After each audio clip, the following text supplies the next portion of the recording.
14 i-satellite leaders kusho ukuthi funeka zicela abantu babhale udano. Siyafunda ke Jeremiah, Nehemiah chapter 4 verse 14. I-theme ye-conference yethu ithi the call to raise godly children. I-conference yethu ibizwa ngoba intoni? I-family conference. Sithi lubizo lokukhulisa abantwana abahlonela uThixo. I-topic yethu ithini? Ubizo lokuhlonela lokukhulisa abantwana abahlonela uThixo. Nehemiah 4. So inantsika i-subtopic ke endithetha kuyo yethi fight for your family. Take the responsibility of fighting for your family. Yilwele ifamily yakho. Ungabi selfish. Kukhona into yayisenziwa ngogogo abakudala. Aba besithi emzini noba sekukubi athi ndihlalela abantu abami. Niyayazi lonto? Athi sendihleli ngenxa ya bantwana. Abantu abaninzi ke mchagele bathi lanto yayirong. Mna ndithi 50-50. Kukhona sacrifices efanele uzenze ngenxa yabantu abakho. Uba i-choice onayo kudivorce qha. Kha ukujonga uba xa ungadivorcanga kuzokonakala kangakanani. Mayeke i-divorce uvele ibe lula kangaka. Kuba usewaphoxeka emotionally. Umtshado awundawo ukujola. Umtshado ayawundawo usijola kuyo where we have our emotions captivated. Akukho lapho sinemizwe ephezulu yolonwaba. Siyange yokonwaba emtshadweni. Emtshadweni siyohlala kunye. Sikhulisa abantwana abazohlonela uThixo, banikeze uzuko kuThixo, banikeze iglory kuThixo. So ke ngoxa isithi umama uhlalela abantu abakhe ngeke sithi wrong. Umzekelo ngokuyenzeka indoda yakho ixexeze okanye umfazi wakho akexeze abhaqwe ekexezile. Ithetha ukuthi lonto ke usovula divorce. Ingakumbi xa unabantwana. Ubungakuzeka umusinekile utsho lonto. Ndikaye ndikubuza uba uthini ngabantwana. Ima ukukexeza kuyathuthuma.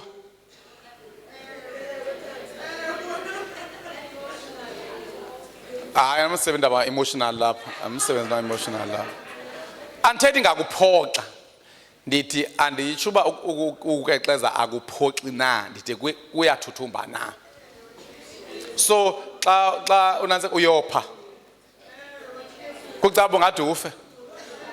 Indoda ikexeze kanye.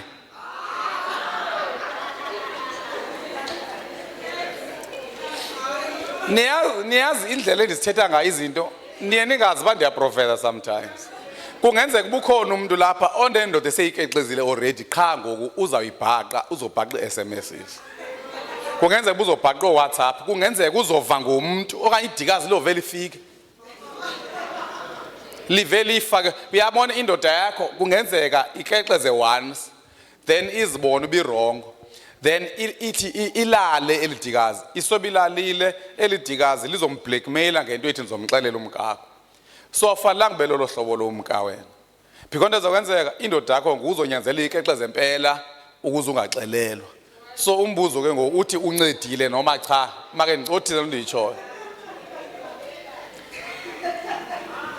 Ndithi baba usine ukexezile. God forbid. But ngeze singayenza imizekelo. Masithi usine ukexezile. Uyazibona ke ngokuba lento ayenzileyo i-wrong. But uyamazi ubaba uba wathi mhla wakexeza uhambile apha ekhaya. Then elisoka ke ngo xa eqala usine esithi masiyiyeke lento. Lithi ndizoyixelela indoda yakho and ndine proof. Uthi ke ngumbuzo wami, usine angayala le ndoda noba kuzonyanzeleka aqhubeke? Ndithi kaloku under le situation ye threat ndifuna sithethe mna nge-normal reaction, not nge-ideal reaction. Andithethi nge-ideal, ndithi wena watsho uba mhla wekexeza sohlukene kodwa mtyhilela nevesi etsho nguYesu ethi indoda mayingamali umfazi ngaphandle kokuba ukexezile. Ungalo wamtyhilela loo vesi. Ndithi ke ngoku usine uyazi uba ube yafika kutata uZibi le nto, ndihambile apha. So make sijonge ngoku umtshato kababa ungcono xa eqhubeka usine ekexeza okanye ungcono xa evumile wablackmailwa in terms of ukuba idivorce izokwenzeka noba izubakho? Mandiphinde sentences zam zi-complex. Let me break my sentences. Ndithi ubaba uzama ukusave umtshato wakhe ngokuba athreatenishe usine ukuba ubuke wakexeza nje, ungade ucele noxolo, ungalucela uqoqa. Then ke ngoku uyathreatenishwa kwelicala, yena ufuna ukuyeka kule once off thing. Sivena ndithi sitheke ngumbuzo wami wokuqala uthe usine xa esiva okukoyikiswa angayeka na uyoyeka le affair noba uzoqhubeka nayo xa esiva esoyikiso soba kuzoxelelwa la baba omthreatishileyo naye uzoqhubeka? Ndithi then ke ngumbuzo wami uthi ubaba ngala threat uncedile umtshato wakhe noba umoshile na? Kwelakhe icala ntushobo uyazi. Okay, ake sithi ke ngoku ubaba akayazi into yoba usine ukexezile. Ithetha ukuthi akexezanga? Ukexezile still. So zikhona izinto engathi bubuclever kodwa xa soyicingisisa abobuclever ncam. Uyabona ukuba indoda ekwaziwayo uba soze ndixolele iyozidubula yiyona umoshe egqitha umtshato wakho. Kanti xa kusaziwa uyindoda enenceba, umfazi uzoza kuwe afika athi hey ndibhatyazile tata. Kaba mna ndixela inyani shame andinawangxaki naloo nto, because okokuqala andirhaleli umfazi abe faithful because of me, funa abe faithful because of God. Because ngoku sevele kexezile nje phambi kwaThixo lo ndimkhathaleleyo, ngoku umblackmaila kwam ndimcinezela uba ngada confess abe right naphambi kwalo Thixo for that matter. So which means I am damaging both spiritual and marriage life in this family. Xa ndisithi lwela ifamily yakho ndizama ukuthi qiniseka uba ifamily yakho ihlangene noba kubi, unless your life is in danger. A Christian family hala abantu abadivorce because their lives are threatened, not because of fishy obu. Selfishness le nto uxexezelwa kwayi-one so yakhala lapho. Yilizo kwenza ube nesikhwele. Uzoba nesikhwele singabhadlanga because kuyosolo ngathi kukexeziwe. Uyabona uba into uke wayoyika uyayiphupha. Akunjalo? Into oyoyika kakhulu uyiphupha kakhulu, uyiboniswa kakhulu. Nqana xa umzali xa ungumzali fanele abantwana bakho bazi uba you are faithful to forgive njengoThixo. Andithi iBhayibhile ibhalile phaa uba uThixo is faithful to forgive us xa sizivuma. Ke ngolaa vesi yenza sizenze thuleto ukwazi ukuba uThixo uzokuxolela loo nto yenza udlizono na. Ke ngoku ukwazi ukuba indoda ingakuxolela yenza umfazi akexeze? No. So into esiyenzayo thina simoshe imitshato yethu, simoshe. Uyabona ngumntana wakho fanele noba wenze into enjani asangene hamba ngesisu mcakele kunoba yozixhoma, kunoba uba uke wazibona ubumithi avela abaleke nalenkwenkwe ayena egoli. So uPaul uba indlela oziveza ustrong ngayo sometimes can work against you. Ngokucingela uba wena thina sicingela uba by being hard siya protect, kanti by being hard uzobona into ezingekhoyo ndiyaxelela. Inyonga ubuke wayoyika uyiva ifutha noba yikho ayenzeki loo nto. Masike zimama kasicishe. Abantu bakudala bebemnandi bona bangade bakexezele bavele bathi makuze umfazi wesibini. Lento yezikhwele ivele kulento yo baby. And le mitshato yo baby ayilungi bayaxexezelwa aba baby khona ngoba bacingela babavalile. Because awukwazi ukuvala nguThixo ongakunceda ne choices zalomuntu. So avala ngobe sisigora ke ngo because sometimes you'll be very strong for your family and break it yourself. Ifamily ningathi njenge glass. Osebenza ama glass afala kuphatha ihama. Because ihama ingagila first ingagila iglass noba ubuzijikela nje. At least phatha noba irubber. Xa uphethe ihama irubber it doesn't mean weak. Ihama irubber yasetyenziswa ukubethi tiles so zifake kakuhle. Awuye kuba sesigora uThixo akasigcinanga nge-threats usigcine ngenceba. Uyazi ba sometimes abantwana bayakwazi ukugcinwa ukuthenjwa. Uyakwazi umuntu ukuthi how can I do this and break itrust? Uba niyamkhumbula uJoseph xa umkaPontifa efuna ukulala naye. uJoseph wakota uPontifa uba hey inkosi yami indithembile lapha. Indishiye nda in charge uthi akekho umuntu omkhulu njengami kulendlu. Which means isimilo sika Joseph senziwa yitrust anayo uPontifa ngakuye. So masiye kusoloko si survive nge threats because I threats zizongenza enkulu damage. Uzoba nomntana ozothe meet azama ukhupha isisu kuphuma isibeleko. So dila nesibeleko ke ngoku. Uzoba nomntana ozozama ukhupha isisu adle ipoison edangerous abe disabled. So dila nomntana disabled makwaziwe ukuba strict kodwa you are also a forgiving type. Abazukexeza abafazi benu ningabi nawo.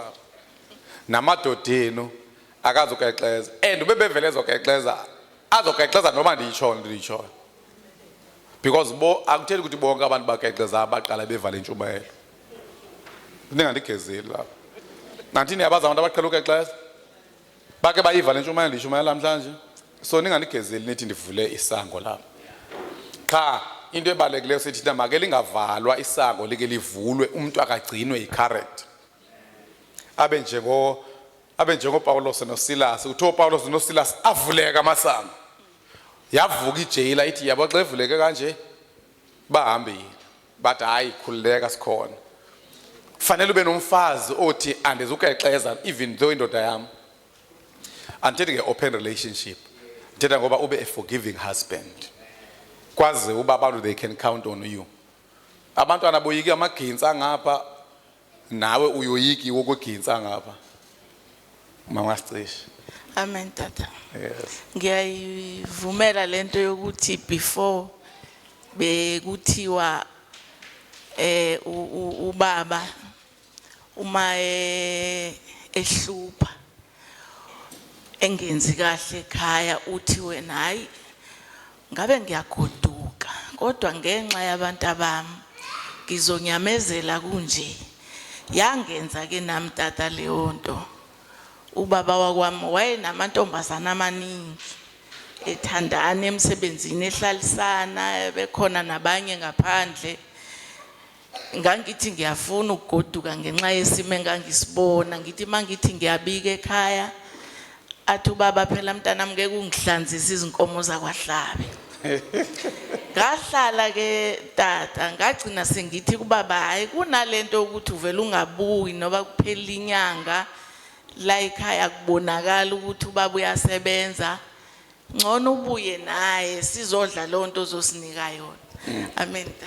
Yeah, uyazi ezinye izinto iyouth yangoku icingela biyawina kanti uyaluza. You know, sometimes into eyenza sibe strict kulomoya we revenge, because ucingela uba ngokumtreata kakubi uyaziphindezela, kodwa uPaul uba ngokumyekileyo eladikazi lomthatha full time ke ngoku uluze more ke ngoku livele ithathe yonke imali ingabi seza yonke, kanti umama asicishe at least vese idle yonke sonke. So kufanele uyijonge lento ucingela uba yiwin, because ngokuziphindezela nomtha uwinile. Inqwana lento umgenzana yokuba umfazi athi indoda iyakexeza nami zove ndifuna wami umuntu.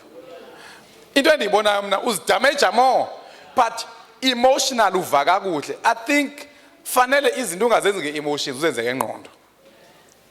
So abamama ngo babengadivorce, umzekelo mina ndithi xa sekuthiwa kubi kakhulu ungase uqiniseke ubulala endlini yakhe angakuzeleni ezifo, na ulala endlini yakho, kodwa abantwana basehleli phansi kwe-roof eyi-1, you can be professional for the sake of your children.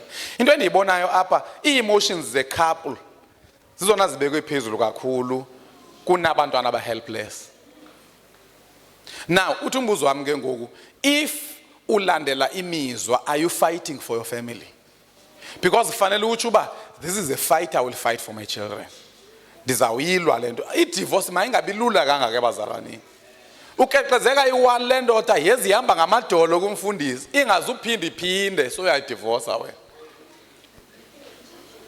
Ayitshongo befuna ukudivorce. Nalo mfazi amadoda athanda uba proud kakhulu, ayafuna uxolelwa, kodwa abafazi becaba nje babulele umakhulu. So indoda umfazi wakho xa exezile mamela izinto around ukexeza kwakhe bese wamxelela ungaphindi uyenze lento. And abantu abaninzi bayibona ukuba weak ukuxolela. Kanti sometimes abantu they can be indebted to you for forgiving them. Athina izikwekwe ezikaThixo sizibona zi-weak, sifuna ezenyama nezikaSathane. Kuthiwa thina izixhobo zethu kuthiwa ziyoyisa, kutsho phaa u-Ephesians 6, zinzima kakhulu ezethu.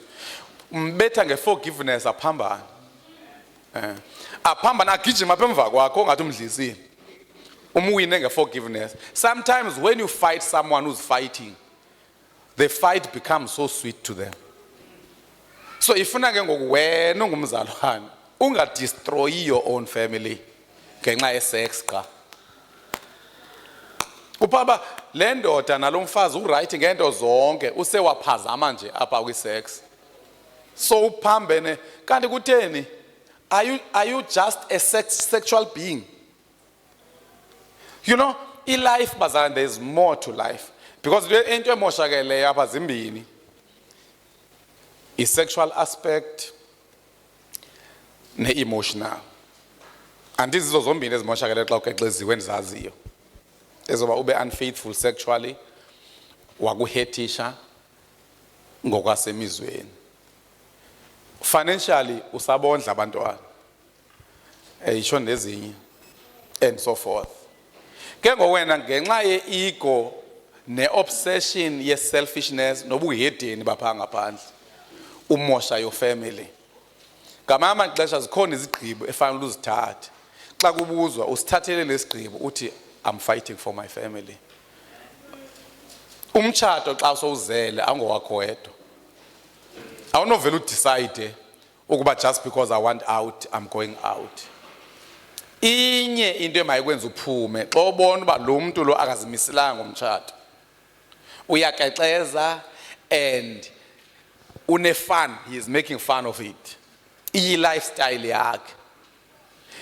Ungayicinga kodwa nalapho ucetyisa ngabefundisa ababhadlileyo uba what can we do, mhlambe ke ni-divorce but nisebenzisane kwicala labantwana, because xa kubonakala uba akafuna ukuhlala nawe, akakuhloniphi, akazisoli, it's a different case. Lo ndithetha ngaye mna ndithetha ngomntu ohamba ngamadolo oxolisayo, endanoba umxolele umvathela ngempama wena andazi bufuze bani, because waxolela uwese wena nguThixo. And kwa uThixo ulindele ubuzomxolela lo mntu andithi kusho uzama uthi ngomxolele wena kanti uyenza mina loo nto. And then abe u-Ephesians 5 verse 1 esithi lingisana uThixo. njengabantwana bakhe abazintanda. So uyazi into engenzeka, le ndoda ikexeza nomfazi wakho ingaveli ilikhishe information kuba ifuna umthatha, nawe uvele umhambise. Uphawula uba ngosephinda kuyo kube lahlwe nguwe, akaphindi kuyo kube efuna, ebesefuna ukuhlala nawe qha nguwe lo omphosa pha ezinjeni. Ake siye kuba selfish, asiyeke ukuba zi-emotional beings. Ndicinga uba mna, if you can't be spiritual, the lowest level ongakube kuyo kukuba ube mentally sound. Uba sewuphumile apha kumoya njeba kuthiwa masixolele nje, kuthiwa uthando luthemba into zonke, uthando luyanyamezela, love does not give up.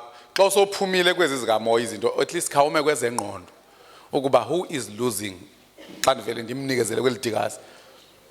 Yabona ngosicishe bakhule kakuhle kungcono kunoba kuthiwe kuvele kwathiwa kuyise makimke or whatever, andiyazi into yakhona besibaliselwa ngumama, but iscenario umzekelo. So fanele ukuyijonga lento abantu abami bayawina na akule nto ndiyenzayo. Ndiyazazi uma mna ndizobe ndiyifumene revenge. Ingxaki yi-revenge luyenzayo. Awulungisi imitshato ukugxotha lo mfazi, uyaziphindezela wena. Now the question is, uziphindezela nyani nanoba uyazilimaza? Because uzoyofuna owesibini, nowesibini awuzuba samthemba. Ubukwabona i-actions ezisondela kwawo wokuqala, into ezokwenza uzoyeka nomsebenzi umdrive xa emsebenzini, kwehlikele ekucala lezimali ke ngwapha ekhaya. So ndizama ukuthi zikhona izimpi ekufanele uthembe indlela zikaThixo kuzo. uThixo akangeneleli xa uzilwela.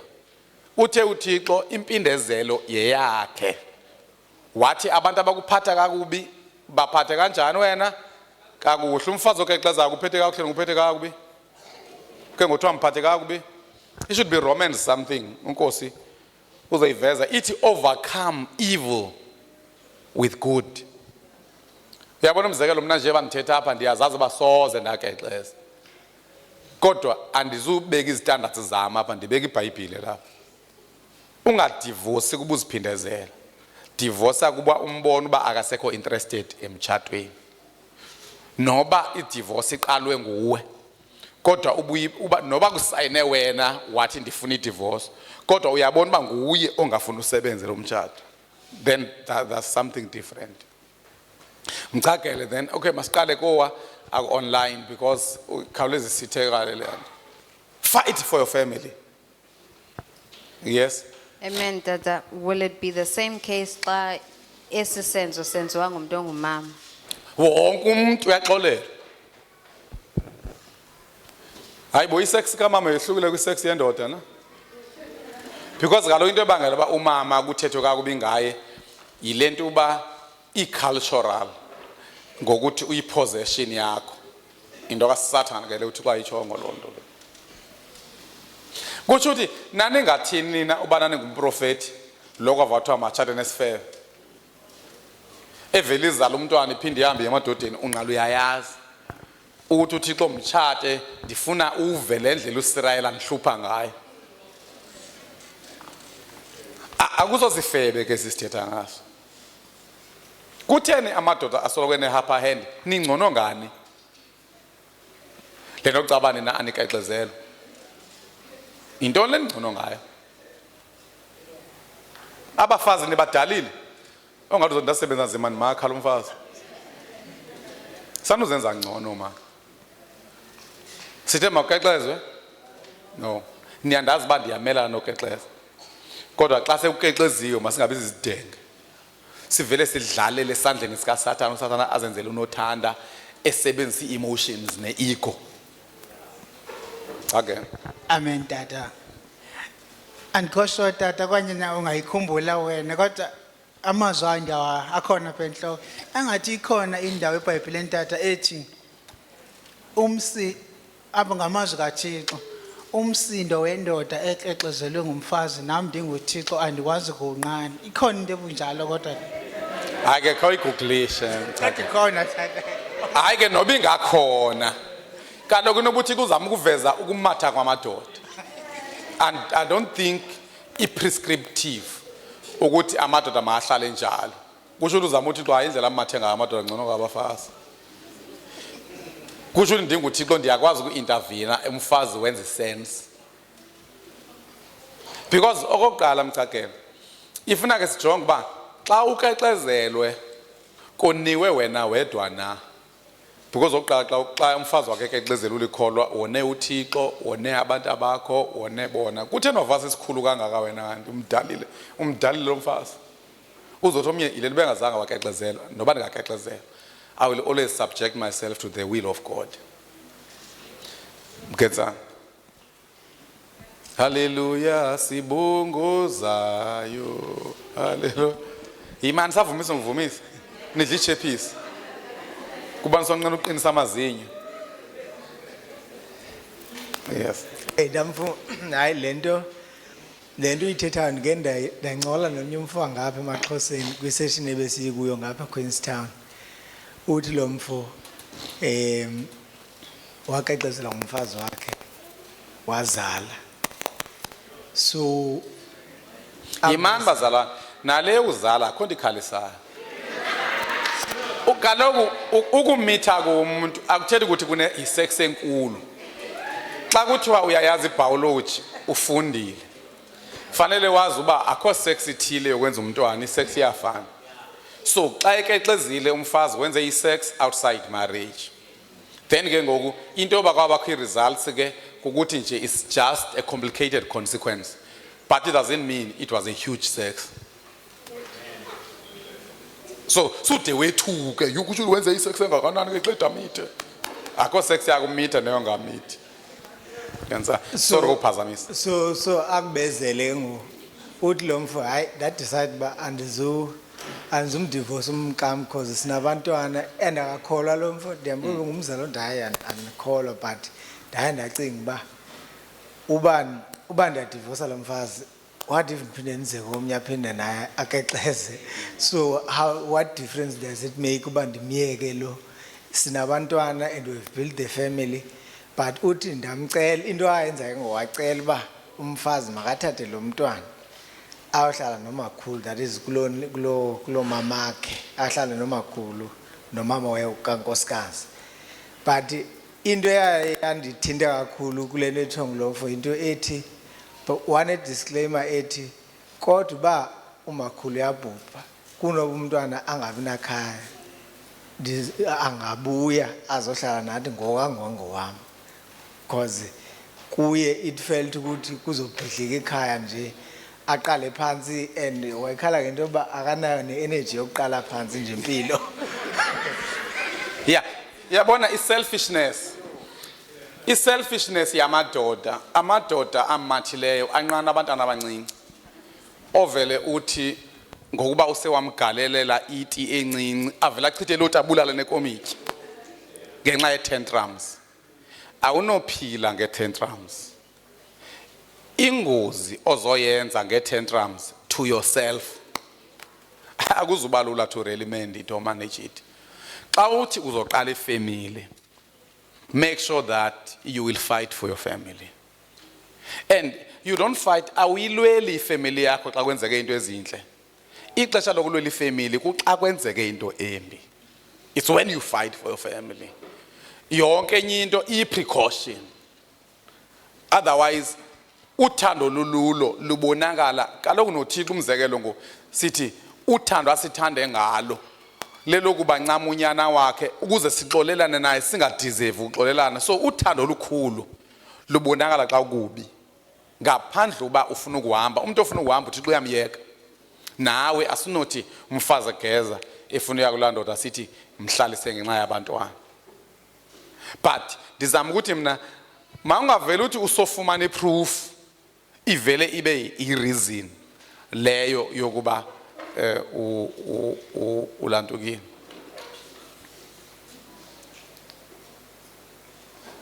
Mayengavele ibe umpumi vele ukuthi nje uba kwevakala uPrince ukexezile noba i-message ihambe wrong akakexezanga avela afike seyiqoqula impahla. Uyazi indlela zobhanqeka ngayo xa sefika umuntu esithi yo sorry ndiyithumele kwinamba erongo uyoba sayibheka kanjani ndoda yakho sohambile. So i-messages ezilahlekele kwiifowuni zamadoda ethu nabafazi bethu masingazenzi siqoqe impahla because uzawubhanceka kuthi kanti kufana amagama and inyani ivele ujongane nayo inyaniso straight uba kunguye nyani because uxela ukuthi umuntu ubone indoda yakho nomtha isendaweni ethile kwathina uvele uthi uyabona nawe mhlawumbe uye kulo hotel xa ufika nalo igama layo especially amaZulu kwaZulu baninzi okhaya mthetho baninzi gqithi so uyoncedwa kuba ubone ne-date of birth so buvele wathi usova ke ngovele waqiniseka wayephambene pha uyo nanku ukhaya umqhela kakubi ingqale kumthetho anefana so musa ukuba ne-tantrums okwengane fight for your family kaba khona abazali apha abantwana abahluphayo kodwa basakwazi ukubathengela izihlangu babathengela ibhlukho ayamthengela ukutya sometimes you are fighting for your family uliqhawe xa unjalo you are not spoiling this nonsense but udlala indima yakho phambi kwalo okuthembile buzojonga le family okokuqala ifamily uyijongelanga wena uyijongele lo omkhulu kunawe you don't account to yourself you account to God inzima into bavuke ukuthi wabona abantu babhedayo ziheads yona ngxaki inkulu because xa uthi uyi-head of the family should i-reasoning befana ihlala pha but ingathi kulapho ingekho khona should befanga ufamba amadoda angabi zi-heads zefamily zabe zizisu zefamily because inxuxuzela qho kuye kwabafazi babe zinhloko because abafazi they can really fight for their families to remain together maninikeze unkosi andanoma noba bibephakamisile okay Amen.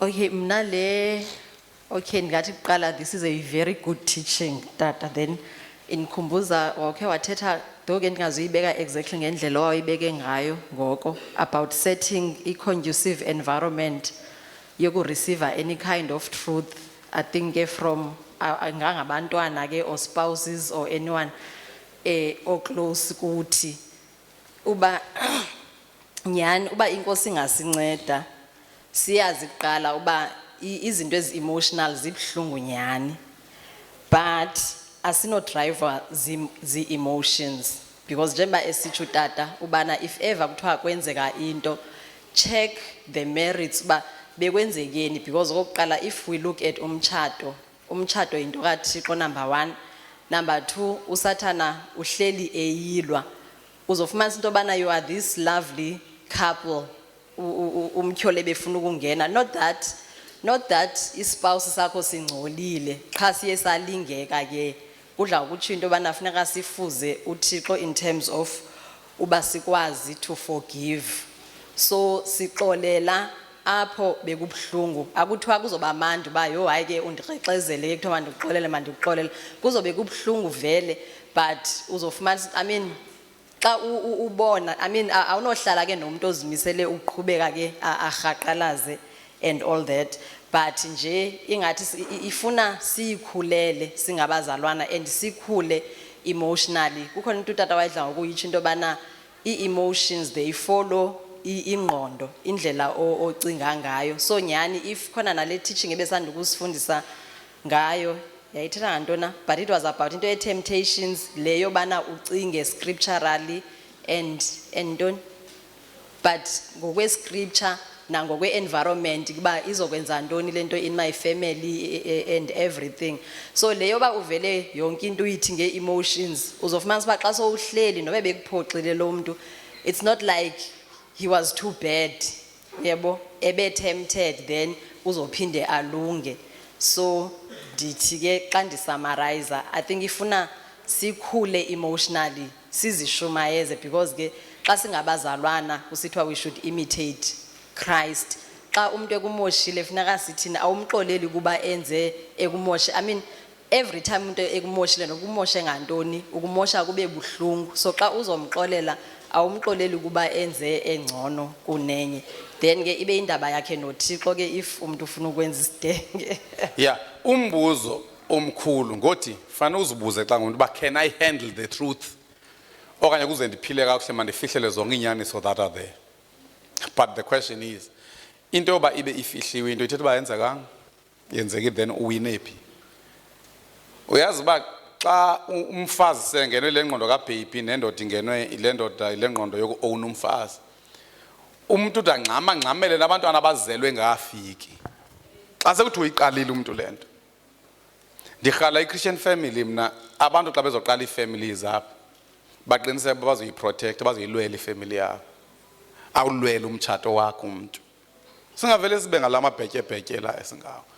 Umzekelo lapha ecaweni sinayo abazalwana abadivorsayo, but ngokwam they are all justified because ndiyasazi story behind. Ungazohlala nam ndikuchubele, they are justified because angeke ndiyivume into erongo noba kunini. So ngizama ukuthi bazalwana bami ngeke sibe ngalama sijampa olhlobo, asizuba na life. So do not be overcome by evil, but overcome evil with good. Musa ukoyiswa bububi, uyaqonda uba nabo ububi buzolwa nawe ngqo, mabungakoyisa ububi. Kodwa wena kuthiwa uthini? Boyise ububi ngobulungisa. Bobuphi kubulungisa? Kuxolela. Bantu abakothi singathi thina sesinomoya ingcwele, kanti lo moya ingcwele usincede nini?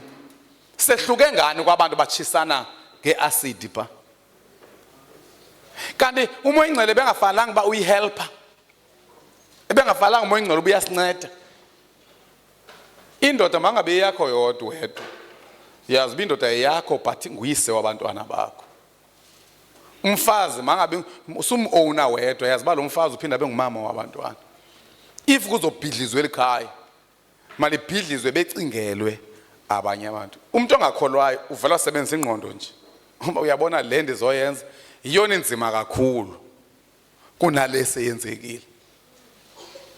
Into endiyitshoyo ke andithi abazudivorce abantu abagezayo, kodwa ndithi mangave sihlale kanje sithi ulinge nje. Masingave sihlale kanje sithi ulinge nje. Niphala bani nomtshato wakhiwa zi-threats. Protect your family. Ake sifunde Ephesians 5:1. Uthi Ephesians 5:1 fuzana uThixo. uThixo xa sonile uvela silahla. Uyabona uThixo uba ngasidivorce every time sonile ngebefamba sengomakholwa kathina because kuthiwa sona nawo ucinga. Uyaqonda uba ngokwena umfazi wakho ungcono umane ungamboni xa esona ucinga usafe.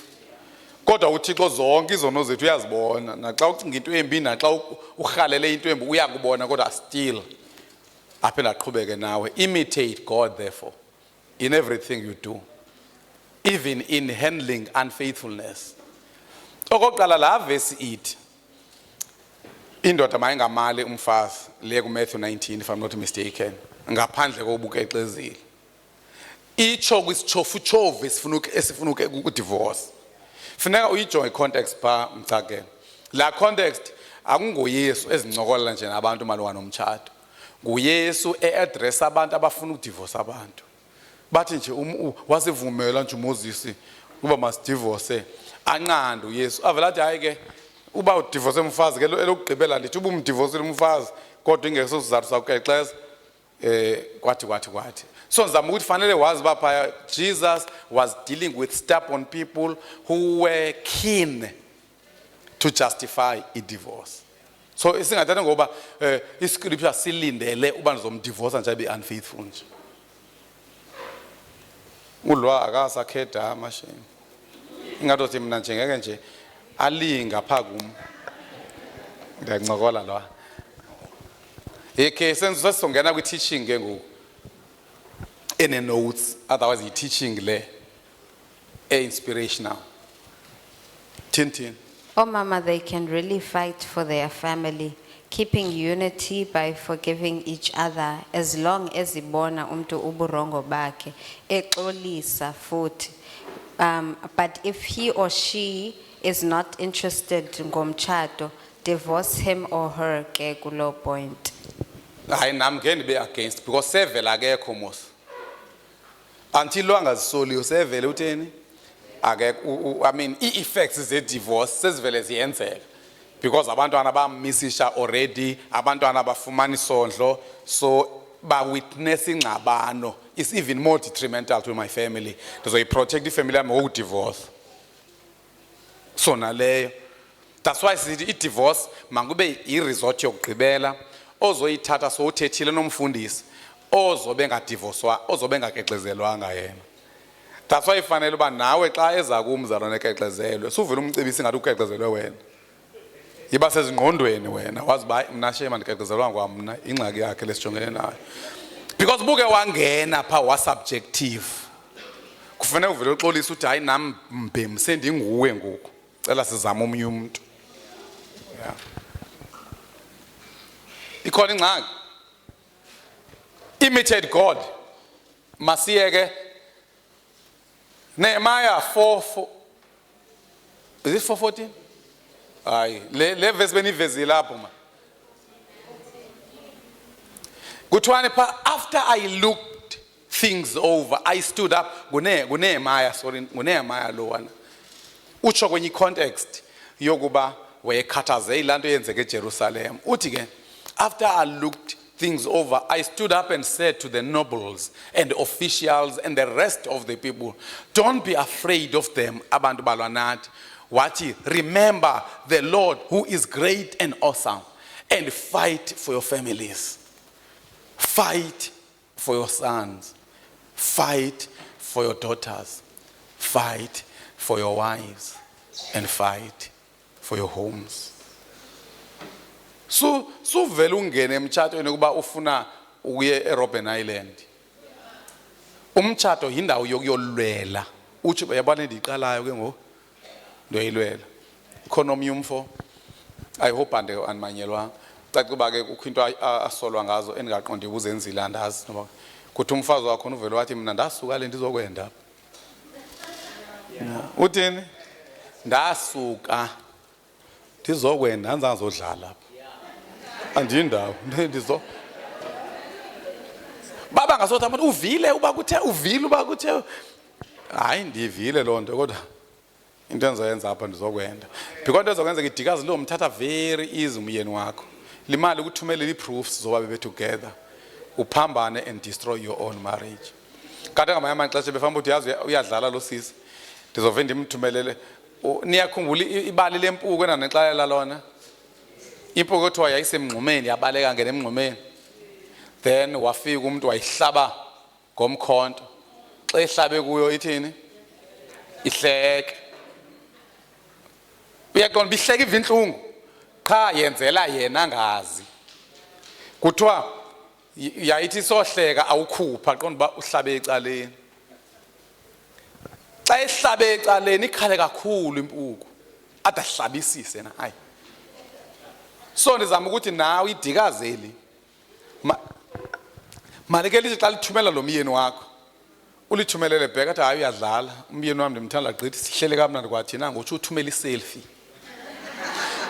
kodwa uyawuva umkhonto unjani umkhonto ungenile kodwa umphathi womkhonto makangazi uba kwenzekani kwelicala ube sohamba uya kumfundisi ufika ulile uzibhuqe phansi ecaweni uzibhuqe phansi wenze yonke into kodwa kweli yaqala ledikazi ewe uthi uba yayenza kwanto le yenzayo into ezokwenzeka idikazi lizotyhafa libona uba aliwini kodwa bake labona ireaction ethembisayo uba ungamlahla lizocinezela more because yoba sekushiye kancinci sendigqibezela nje lo msonto kanti xa vele wathi hayi siselwandle ngoku nje bumthathi lizolo lapha kum and I don't care noba ngaphinda abuye uyaqonda ubumkhonto unjani ungenile uye kumfundisi kwayo ucela kuxhase kulamazuzo wabhala uthi mino yami iqinile ngicela akugqibezelele umfundisi akuxhase umfundisi akugqibezelele uthi upost status ethi nangu lavi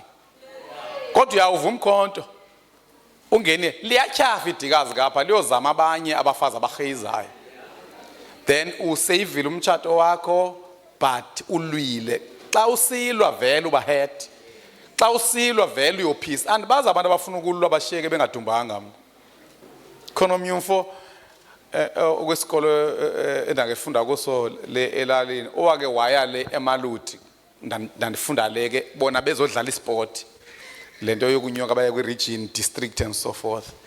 Edlala i-boxing. So ndiyafika ndiyombona ke, hayi ke sokubona emva kwe-boxing. Hey, xa sendibuya ndizombona okwesibini ndamfuna ndamncama.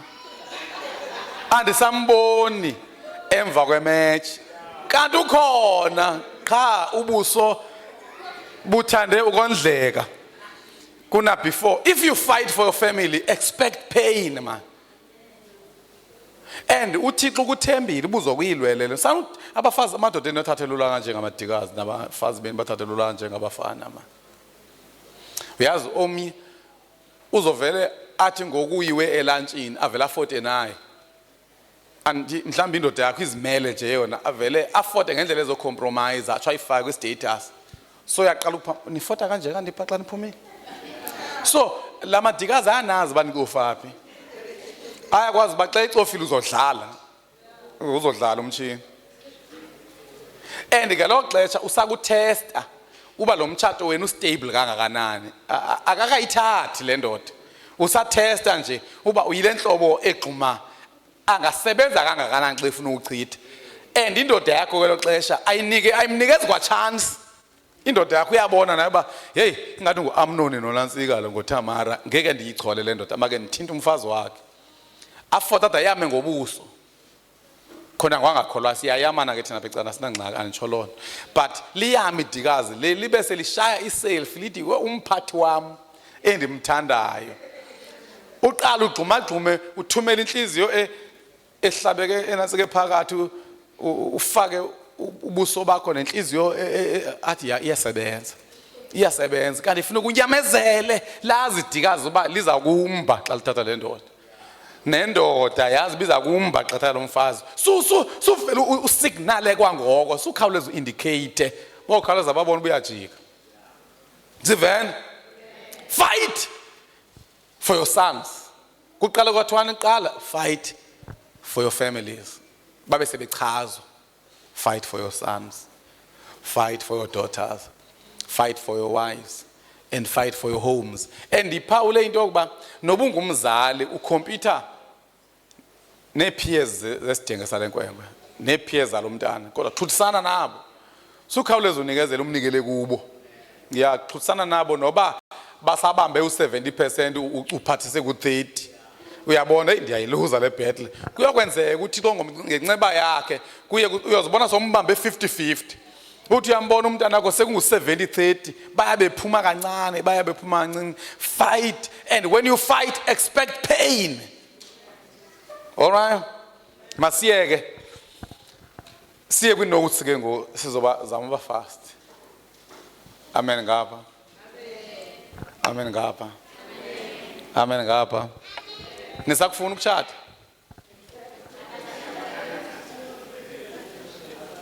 Nisakufuna ukushada? Because uba uya emtshatweni uyolwa. Because abantwana bakho abanguwe. Umyeni wakho akanguwe. Banengqondo zabo, bane-choices zabo. Nizafuna na ukushada. So umtshato ngena kuwo njenge-ministry othunywe kuyo nguThixo. Ungacingi ba umtshato iwater world yasekhasini okanye kuGqaphu. Hayi ndifuna uphendulela ba online. Okay. Engathi bathathela ngqondo yabafundi bakaYesu pha ku Matthew. Okay. Batshoyo ba yo if that's the case ke it means ngcono umuntu angatshati. So we seeing that online. Hayi bayabhuda because noba ungathi awutshatanga still abantu abomzala bakho they still be unfaithful. Indoda yefriend yakho will still be unfaithful. So ndizama ukuthi mina akho ndlela kuyibaleka ipain. Ipain eyenziwa izinto zalapha emhlabeni because uba yenzeka kuwe iyokwenzeka emntaneni wakho, uba yenzeka emntana wakho iyokwenzeka kumfowenu, uba yenzeka kumfowenu iyokwenzeka udadewenu. We live with amidst these things, man. Sanba intementeme, man. Ngene emtshatweni uqonda uba ndingena ngapha ndizoyiprotecta ke le bike yakugeza. Uyabona uThixo uba ngakasingene kwi-relationship naye ngale ndlela imitshato yenu ime ngayo. Imi phezu kocingo. Befamba asiyikwazulwini sonke apha. uThixo mkhulu ngomusa. He's great in mercy, he's full of grace.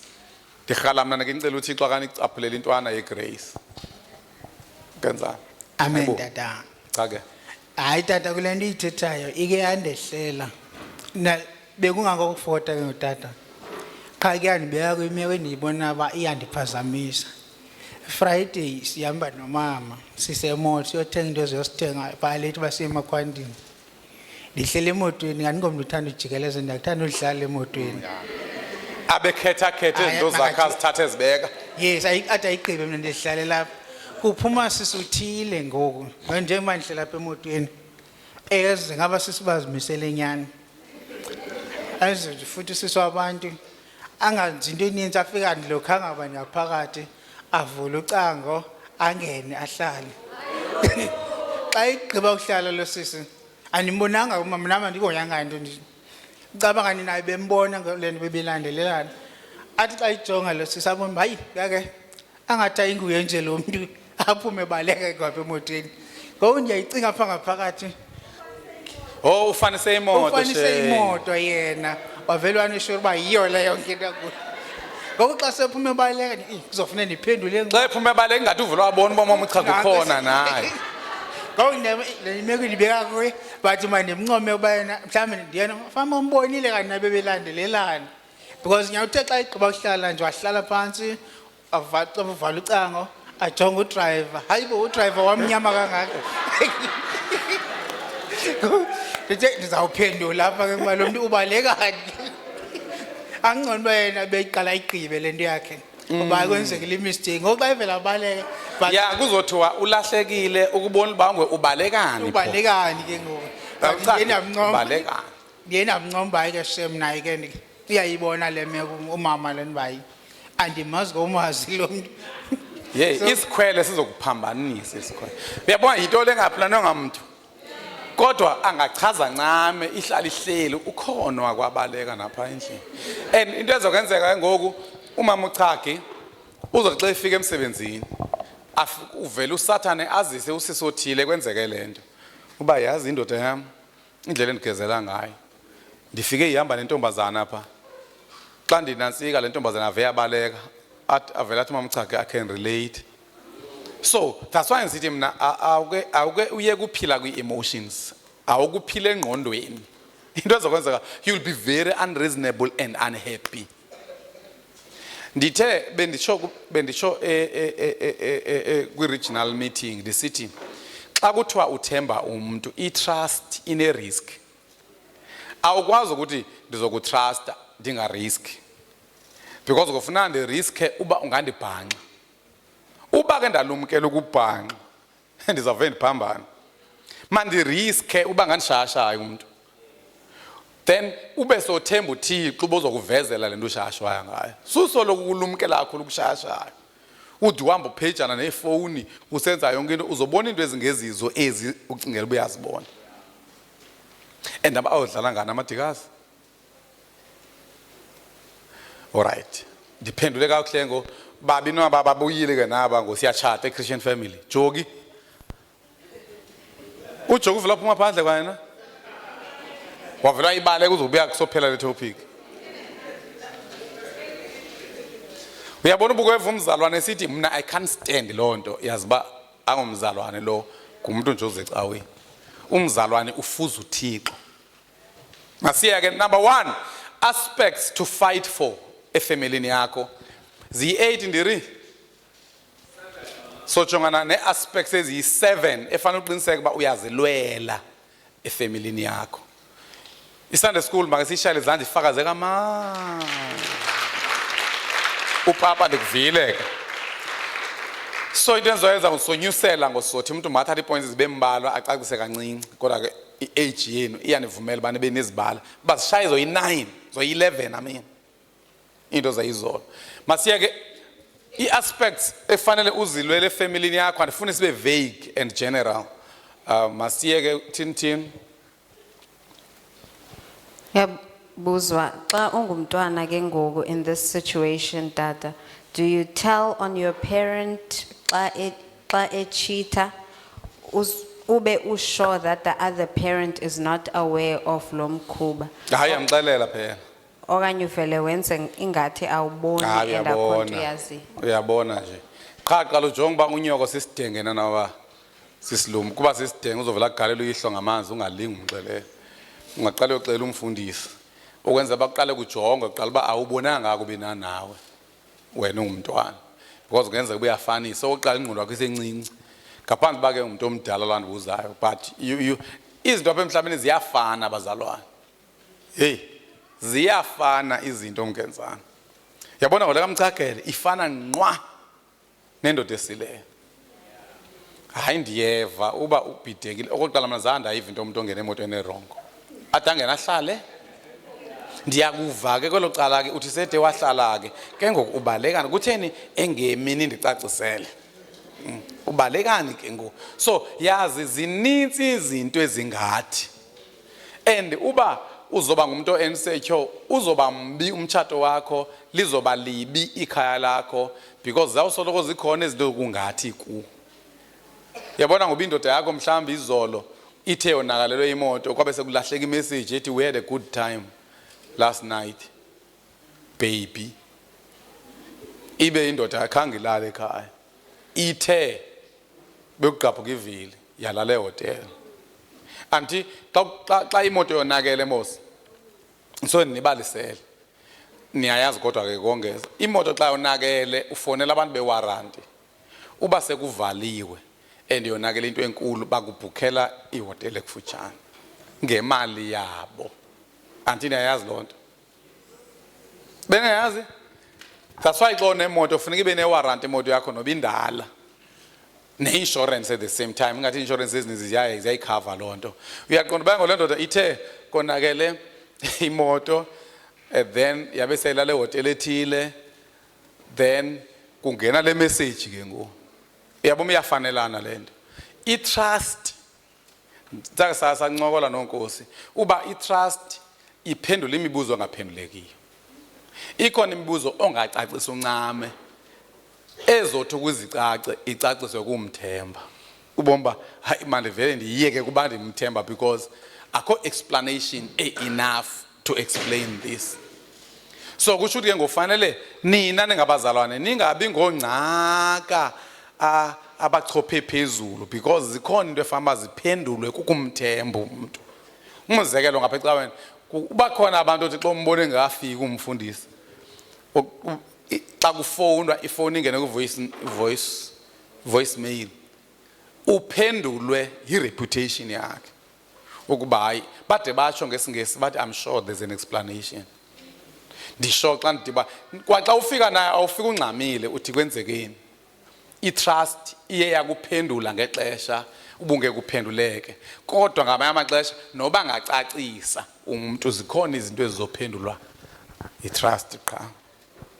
Number 1. Yes Tintin niyanilebazisa ngo but ke ndizokhawulezisa. Nimani fota ke ninoyijonge emakhaya. Ngoku ovele wakexeza ningekatshati kodwa nibe nikwi-process. Do you fight or uvele ume ecaleni kuba uyabona ba you won't stand against lo muntu? Hayi ke fumani counseling because ke noba ungamecaleni wakabi na family lapho.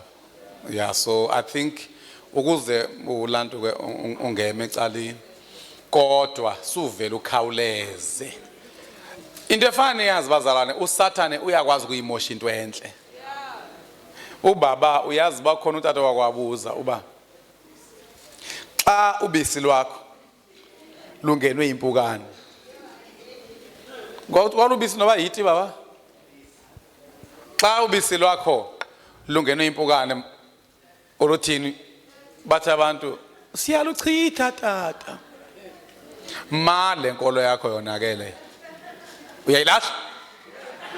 So kufanele into esibethayo thina I think isicimba sinobisi oluninzi. Yabona uba ubisi lwakho Mcagele lungangenwa impukane kuphela kwalo. Hayi ungayikhetha. Into ekubethayo ucimba unobisi oluninzi. And I think iattitude embi le yokuba ungathi you are well able. because into ezokwenzeka uSathane usoloko ezimosha kancane ezinto.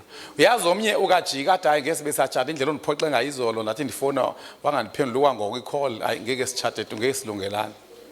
Kuvele iphelizwe yonto nje. So awuyeke kuba sizigora esithi ndingakhaba esicithini kuvela umtshato. So suba nalo attitude engathi wena you are rich in resources. Wake wathi omnye umuntu umchagele abantu bangoku abasalazi igama elithi repair. They always replace. Bambalwa abantu abasazithungisayo izihlangu bake zaguga. Ubisihlangu seke saguga noba siqhaqheke kancinci maprinsana sesishoba siyasireplace sifune esinye. Noba iqhaqheke emthungweni abangoku abantu baya replace because they think they are able to. God has said, please protect the relationships, protect your family, especially umuntu ozisolayo abantu abakwethu. Sehamba ngamadolo. Hayi ke indlavini esayo ambofumana counseling then to decide about how do we get it out. Aspects to fight for. Bantwana, antibe sithe into yokulwela ifamily siyenziwa ngubani? Ngumama, ngutata nabantwana.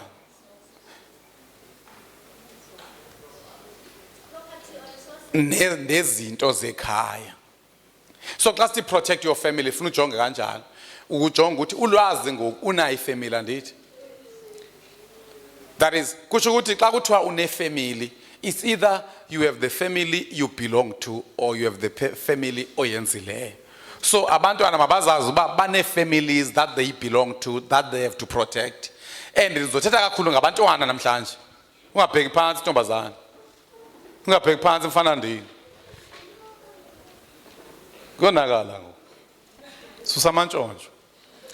Sithi xa ungumntwana naxa ungumzali, into yokuqala umba wokuqala uma uprotect efamilini yakho ulwele intoni? Education. Zama ifamily yakho ingabe ifamily yamaqaba man. Ingabe ifamily yabantu abangafundanga as much as you can. Decide uba hey ndizawufunda andizulala, I'm doing this for my family. Ndikhala ukuba nefamily omama zange bafunde, utata zangafunde, omakhulu zange bafunde, kodwa ndizawuqala into entsha ndilwela ifamily yami. Noba uyazibona uyozela, noba uyazibona uba kukhona izinto ngicela uvule isisusa ehlo. Asishumayele kwa environment. Beke befana uyibeka apha kwena uhambe mntambo. Sihlale phansi. Thank you very much mntana. Sithi wena ungumntwana xa uvula incwadi zakho ubona abanye abantwana beyodlala, uyazibona ubuyozela. You should not be your only motivation. Sometimes kha kumotivate ifamily yakho. Ude ngenxa yefamily yami ndizawufunda. So study hard to pass. Make your children studying possible. Thina umzekelo umama wami wenza ndakwazi ukufunda. Umama ukuze ndikwazi ukubhatala school fees sazihamba siyothengisa amakhukho emiholweni kwimendo zekota, sihambe siyolima emizini, siyohlakula emizini, siyohelinca siyithengise.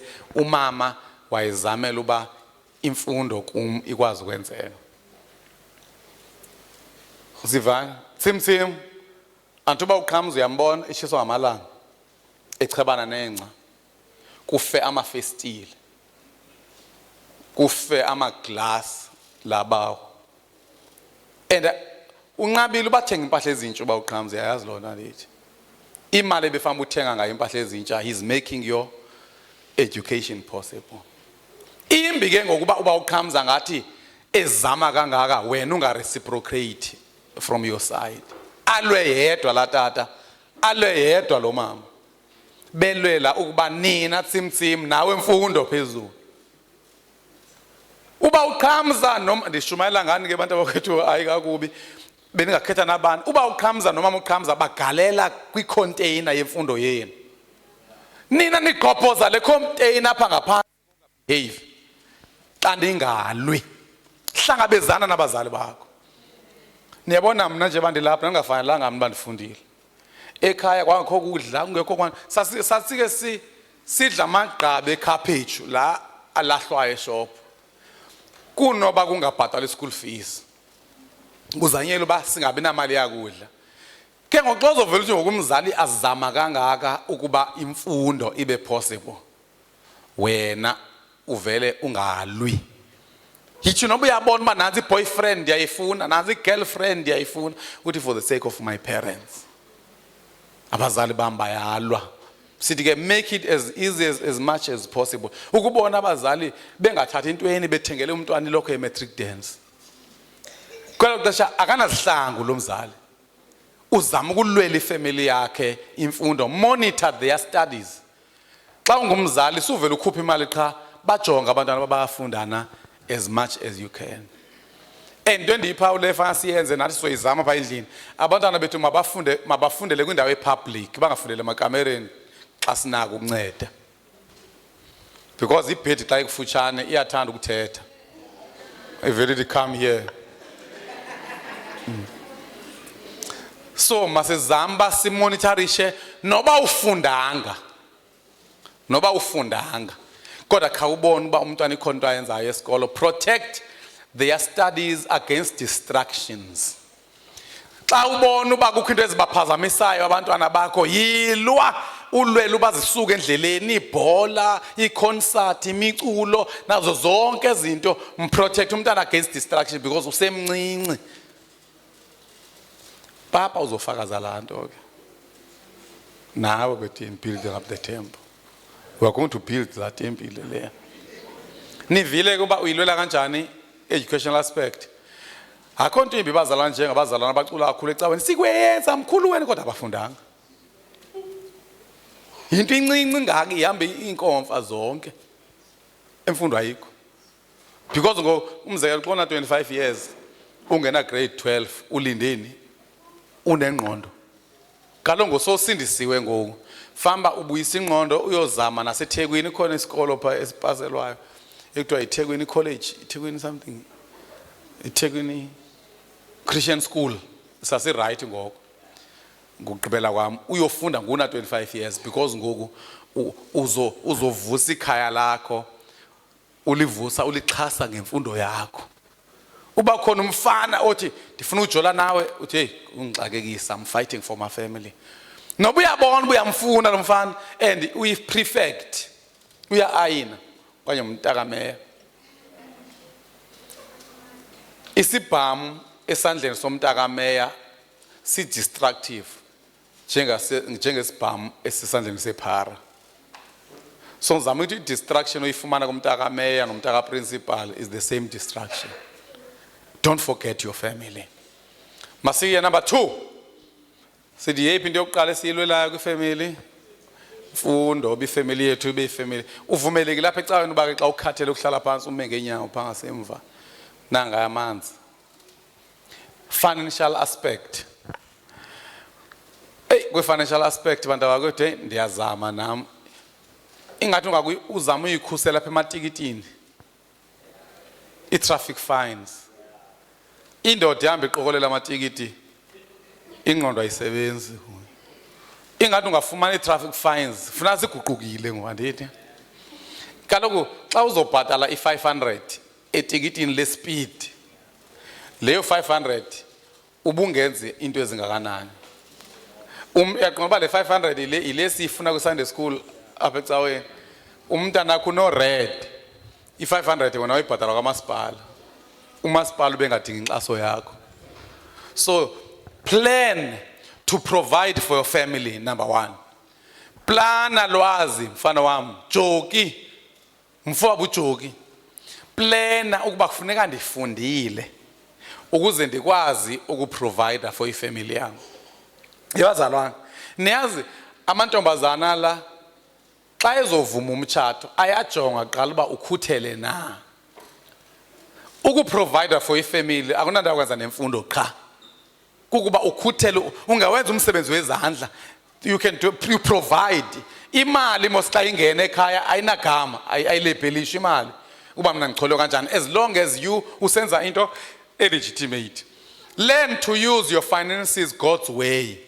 zama uba imali zakho uzisebenzise ngendlela kaThixo, ungaxhasa omembulo abantu abakho basokole lapho. Earn it righteously and use it faithfully. Fako it lapho nderi. Imali ifumana ngendlela kanjani? Right, uphinde uyisebenzise ngendlela yokuthembeka, because ingxaki kukho abantu niyabona eSouth Africa bokwenzekani ngo. Niyakhumbula la mhlekazi bekuthinja into zakhe ze millions. Imoto khawucinge xa umntana walatata. Kwenzekani efamilini yakho? Ndibhekeni. Kwenzekani abantu abakho esikolweni bathini xa utata ku-attach assets? Indlu uma uxelela friends zakho ufotele eca kwayo. I-confiscate ithathiwe. So yilwele ifamily yakho ngokuba imali uyifumane ngendlela right, uyisebenzise ngendlela yokuthembeka. Number 4, don't misuse family finances. Imali ze-family musudlala ngazo umntwana, musudlala ngazo umuntu omdala. Nina abantwana mayingabikho into ebhatalwayo eyimosha. Kanti sithe tsimtsim abazali babangafumani amatikiti oba uqhamuza kwezimoto zawo. Nawe ke ungamane ubanjelwe iPhones pha esikolweni uba uqhamuza kufuneka ubhatale 200. Ayomosha le oyimosha ngemali yefamily, because ngowuphawula uba le phone ithathiweyo esikolweni kuba ubuyicofa i-2000. Ngoku umzali kunzima bangayiyeka le phone ye-2000, but at the same time le 200 ifuneka ikhuphile ngo i-200 yokudlala. So fanele ke ngoku and ezikolweni xa kuthiwa ifone izawuthathwa kubizwe imali sube kusenzela uba nicinge ngeefamily zenu nithi ngeke ndiyenze lento ezokwenza kufunwe le 200. Protect your family finances, don't misuse them. Protect your family finances against possible legal claims. Ifamily yakho ungayifaki kwisimo apho kungakho abantu abazomangala. Ubetha abantwana esikolweni kufuneka abazali bakho babhatala ibail. Kufuneka so ifamily yakho ibone kukho abazali abafuna isupport kuba umbinthisile. So yenza ifamily yakho ungayifaki kwimeko ye-legal claims. That's financial aspect. Work hard for your family regardless of the type of the job, as long as it is legal. Avoid pride when choosing a job. Yabantu bakwethu yazi bakho abantu abathi mina noba ingaphela imisebenzi ke ndigcine kwabantwana. Kukho nezidenge zamantombazana. Mchagele apase grade 12. Akasifumananga isikolo. And uyazazi uba uzohlala unyaka wonke. Kodwa kunzima bangathatha lo nyaka eyogcina umntwana emzini. Afumane la 1500 ngenyanga, afumane la 2000 rand ngenyanga, afumane la 2500 ngenyanga, uke uncedisa abazali apha efamilini. Abafana ke inqabile imisebenzi, yephi imisebenzi obvious bafaneni, because kwi-females akwavunywa thina sibagcina abantwana ndithi. Uklinika igadi, to zinqabile igadi abantwana amnyama. But ungahamba uyocela ebelungwini uklinika igadi. Sithi eChristian Family Center wonke umsebenzi ovunyiweyo nguThixo, sihlamba netha. Mhlamba itha uyiayine. Umuntu xa kunika iayine ethi ayine ithe zokubhatala, siyayiayine itha apha ecaweni. Sisho sibhatale because sifuna ukuba si-earn imali for our families. As long into ingalwi nomthetho kaThixo siyayenza. Nokuyolusa inkomo unyaka wonke because awusifumananga isikolo, hamba uyokwelusa. Bahamba uyoboleka imali emntwini uthenga umtshini wokucheba ingca for the whole year. Because njengoba usithi awufuna ukusebenza emzini nje, ezinto uzenza kulamzi zezi uzenza kuno. Anti kulamzi uzovuka uhlamba izitya, awuzihlambi ke nje bungayanga. Anti uzovuka uchayele, awuchayeli kuno. So yonke lento awupheki kowena. Cha umahluko kuba kowena awufumani imali. Udla okwakudla kwapha kuno.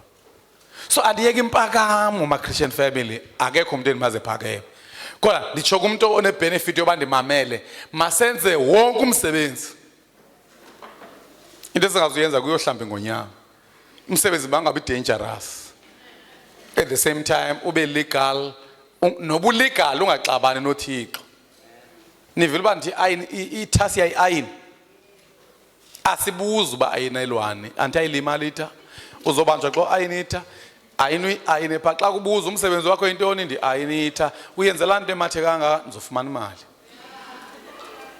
So don't be choosy xa kuze emisebenzini zama imali for your family. Work hard. Nansi ivezi pha ithi lazy hands make for poverty, but diligent hands bring wealth. Ake siye kuclaima si download ake sisebenze. Enye ivesi ngalikhona enye ivesi ebendiyifakile. Okay, masigqithe ke siyegqitha ku financial aspect. Tintin siya ku aspect yesithathu mayilwele efamilini yakho. Emotional aspect. Yes, mntana. I don't know how to, okay. I don't know how to put this ukuze ivakale. Omama bakudala bayayithanda le term ethi emzini kuyanyezelwa. And our generation bathanda ukuthi choose yourself. I guess xa wenzeka indoda or umfazi wa unfaithful wena choose yourself. How do you balance lonto ngokutata? Akho choose yourself so beBuddha we don't choose yourself lapha. We choose God's will. Thina sisindisiweyo uya kumfundisi ayokuncedisa ngecounseling nakhona xa ebhadlile naye eyifuna intando kaThixo. Asinayo apha emhlabeni into ethi uba kwenziwe into ethi uya divorce. Ndicinga ke emchagele mhlambe singafane sithi into esingayifaka is when your life is in danger. If ukwakubhaya ngebullet umfazi kakanye emgenzana awunothi utata uthe ndingavele ndikhawuleze ndidivorce make ndiye kuye akonto uzondibuzayo ubhaya ngebullet.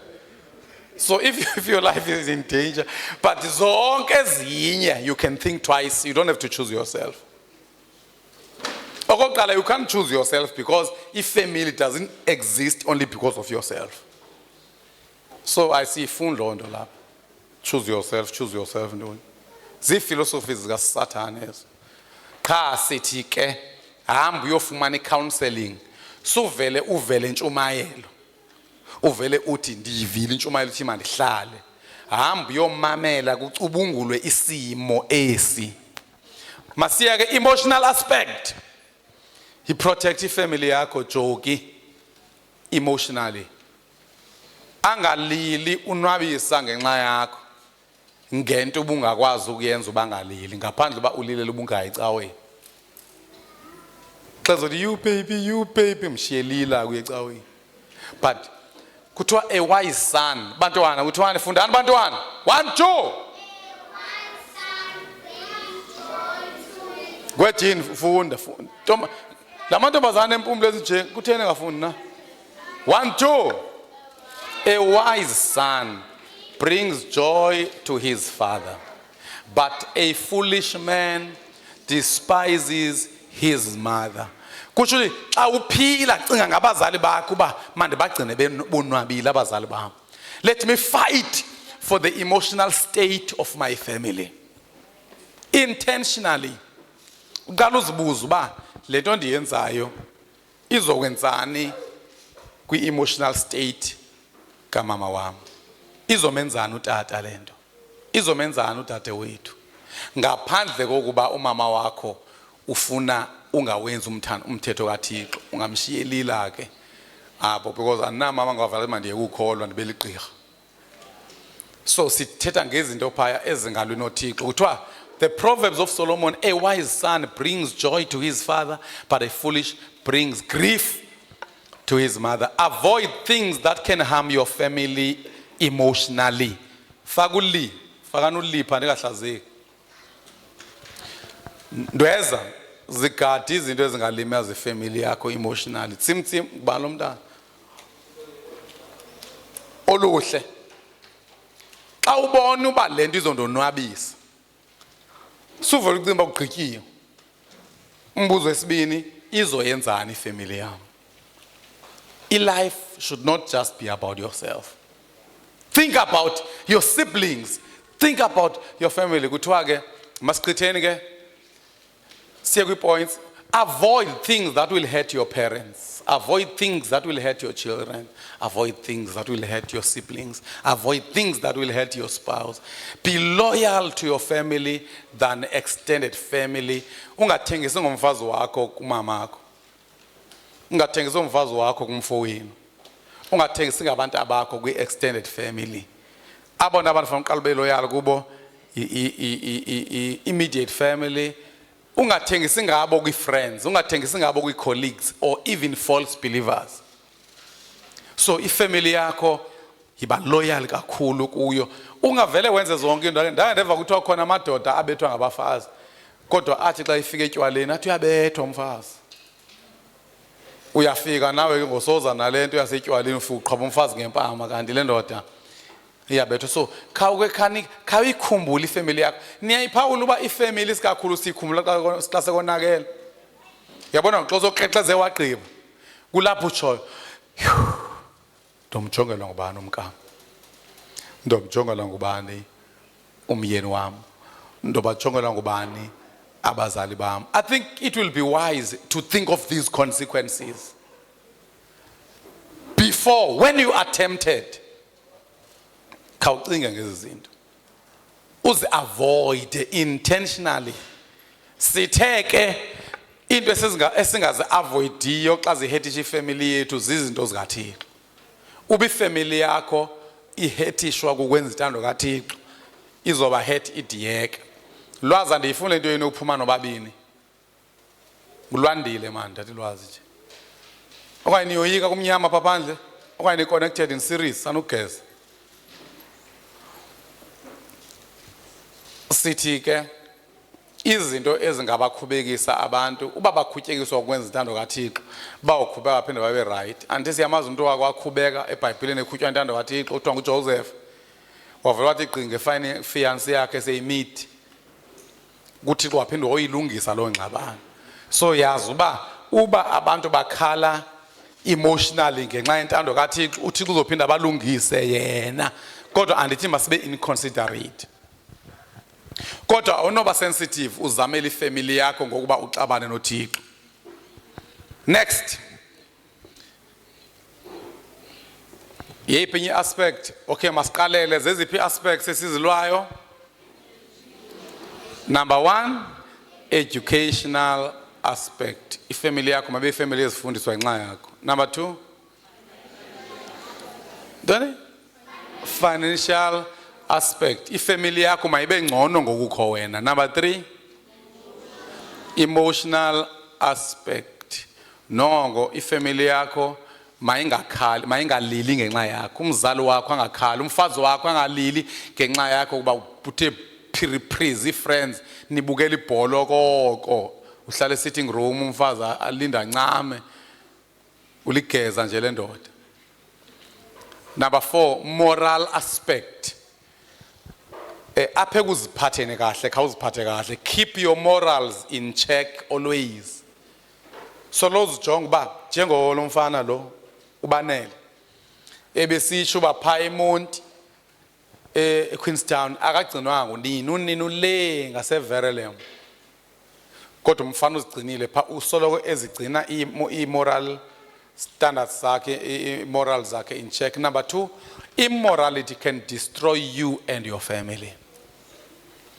Ukuziphatha kakubi kungamosha wena. Nike nibona indoda elala namadikazi ifumana ingculazi ifake emfazini, umfazi ayifake abantwaneni uba akakhange aye esibhedlela enze ba atofe ngeza stofu. So uphala uba ifamily inengculazi yonke ngenxa yomuntu omnye. So sithi immorality yakho ngadestroya wena, idestroy ifamily yakho as well. Even the future of your family. Uyazi ukuthi uyakwazi ukukhetha aqonda uba nguwe ozohlangula ifamily yakho. Uvela uphume ecaleni wena. Ube i-downfall of your family because you can't keep your morals in check. Good morals will always benefit you and your family. Xa uziphethe kakuhle uyosolo uxhamla wena nemndeni wakho. God set these morals for your benefit as well as that of your family. Xa uThixo ethi ziphathe kahle ungajoli, ungaphuzi utywala, ucholo for your own happiness and that of your family. Xa uphuza utywala akenzeki into uThixo. Xa utshaya insangu akenzeki into uThixo. Xa usizela wena nefamily yakho. So these are for your benefit. Protect a good name for your family, for yourself, siblings and parents. Gcina igama elihle elakho. Uzigcinele igama elihle wena, abantu abakwenu kungathiwa naku umfowabo iphara. Kungathiwa naku ya umfowabo lo mfana oqhunywayo. Kungathiwa naku ya umfana wakwabo la mfana ohlupha esikolweni. Kukhona iverse ethi a good name is better than silver or gold. Ukuba negama elihle kungaphezulu kokuba nemali eninzi. Yazi ndiyacinga mchagela xa uthiwa ungumzali udibana utitshala womntanakho. Iba mnandi toba kuthiwe utata uChaki ngutata walankwe kwivele emaphepheni kwi-debates ze-English. Into enjalo ane? Maths zithi azo debates ke surely. Zintoni kwi-maths? Kaloku ngiyazi mamcaka. Kwethini? Intoni ye-maths eyayikwenze wavela ephepheni? Maths Olympians and others. Umchagele uyakhonjwa kweza sikolo. Nakuya utata kaLiza. Nakuya ngubani uLiza? Kungave kuthiwe ngulo wadlwengula umntwana. Naku utata umdlwenguli. Nike nibone ukuba imedia xa ireport xa kuthiwa umntaka president wenze into sozimbize ngegama. Ithi ulusapho wenze into ethile kuthiwa unyana ka president ubanjiwe. Uphalwa igama lomzali wakho yalehlisa. Yabona olwazi aba basengxakini. Yokuba sinegama eliphezulu loba singobani? Singabefundisi. Kodwa ulwazi angaqhuzula igama lethu libe phansi ubulumko. Angaliqhuzula igama kuthiwe nakuya la mfundisi ononyana ongafani nabazalwane. Kuthiwa nakunyana kamongameli. So igama lefamily yakho liphakamise. Igama lakho liphakamise. Umzekelo mna umama wami wesaziwa uba kumama walankwenkwe eba ngunumber 1. Kumama walankwenkwe ngipasa kakhulu noba inazo impahla. Uyabona ngoku umkami uyazi uba yindoda. Yabo umkami ngumfazi walandoda ingakexeziyo. Because uba ngande benekeke ngokumfazi igama lakhe lilehlisiwe. Olwazi igama labo ndibelehlisile uthiwa hayi naku unyana walatata okexezayo. Think about your family when it comes to ukuziphatha kahle. Make your family the reason for good morals. Siven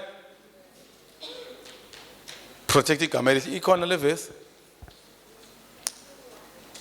Kutheni kwashisanga? Ntoni? Proverbs 22:1 veza. Sekushike ezingaphi ngo? Eziyi 3. Man nithembisa. Kanti abantu abaninzi abathanda uhlala ixesha elide esikolweni. Mina icaweni kodwa esikolweni bahlala bangena ngo7 bophuma ngo4. Abase nombuso baphuma ngabani bona? Esikolweni baphuma imizuzwana baphinde.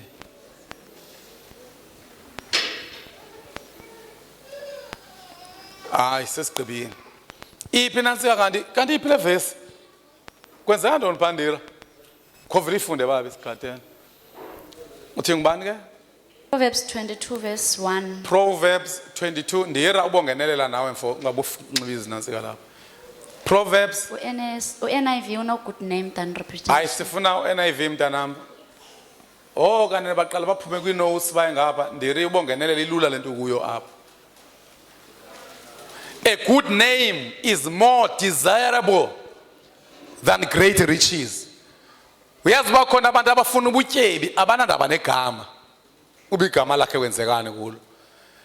To be esteemed. Intoni hoya? Is better to be intoni leya? To be esteemed is better than silver or gold. Sigqibile. Igama elihle. Uvile bonga. Gcina igama elihle for your parents, for your siblings. Babe namabhongo ukuba bone obhuti xa besiya kusiswayo grade PhD. Wonke umuntu ufuna uzifanisa, ufuna ukuba kula 2 evumelekileyo. Wena eyakho i2 isetyhini yokuba iyovulelwe ukubona ejele. Next. Not the next verse in qhubana topics. So there's a aspect: educational, financial, Joshua, emotional, moral. Don't put your family into what I call love dilemma. Ndimo ibizanja. Kaloku utata ndane live dilemma sli. Utata uba ndimnika imali ndiyamazi uba uzoyoyiphuza. Uba andimniki imali kuvakala kakubi ngathi andikho generous. So une dilemma of how to love this person. And kunzima uba ungathi emzalini wakho uzomtreat okomntwana umthengele into azidingayo. Kodwa at the same time uyazi uba ubukwamnika imali ummoshile. So nabantu bethu basifaka kweso simo uphala uba lo mntana uyazi uba ubukwamnika imali uzodla i-drugs. Uyonqena ungamniki futhi kuba uyarhalela ukumthanda. Ayibikho loo nto bazali? Ithulele ntoni? Ayibikho loo nto bantwana uphala uba umama wakho sosebenza ngokodwa uyazi uba ubukwamnika imali. Kuyonakala. So subafaka kwi love dilemma. And sometimes abantu abazi noba they should pull back or give you affection yabo, because if they become affectionate their hearts will be broken. If they pull back they feel they owe you. So ungayifaki family yakho ngemorals kweso simo. Uvele siyasanga. Usiyasanga ke shame utata akhe ucaca kuba umhlangule kwi dilemma siyodla inyama kowabo ngomhla e16. Uzoba ne 21st birthday siyotya inyama kuba uyise uyavuya ubona umntwana oright. So at least unecala kulo. Ngoku uyise xa uzovela ngazi noma umntana nami ndimthengelele impahla because xa ndimthengele impahla enhle ufumana amakhwenkwe ngayo. Uyazi khona abantwana efuna umthengele impahla ezigugileyo qho because bake zanhle zamfanele umkile. So immorals zakho keep them in check always so that zingabi cause ye stress. Niyazi uthando olu restrained lu painful. Kunzima ukungakwazi ukuthanda umuntu ofanele ukumthanda. Next, number 5. Usinene uyayazi loo nto. Ube nomuntu whether is your mother, is your father, is your sibling, uyakhala nje kube generous xa ubonasile. Kodwa uyazi uba umfowethu ndike ndamnika. Ngalo mina umama kalala uzoqhatywa ngempama ngumfowethu.